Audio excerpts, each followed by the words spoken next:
بدن من 6 تا ایراد داره. هر کسی ممکنه یکی دو تا از اینا رو داشته باشه ولی بدن من همشو داره.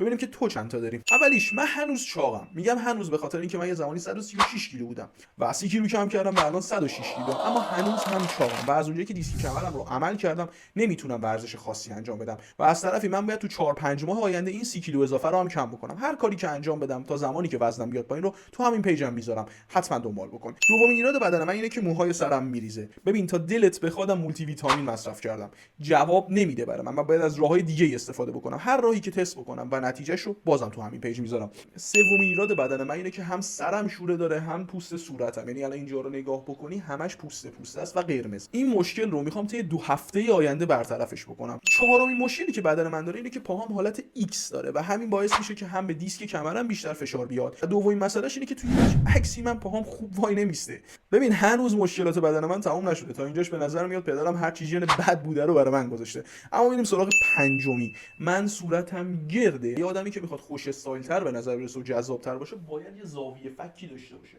برای زاویه فک روش‌های مختلفی هست. من همه این روش‌ها رو تست می‌کنم، نتیجه‌شون تو همین پیج میذارم. و اما آخرین مشکل بدن من اینه که اگه دقت بکنی میتونی جای جوش و اسکارای قدیمی رو روی پوستم ببینی. هر کدوم از این مشکلاتی که داشتی این پایین کامنت کن تا من بهت بگم میخوام از چه روشی استفاده بکنم تا این مشکل رو برطرف کنم. راستی چند تاشون رو داشتی؟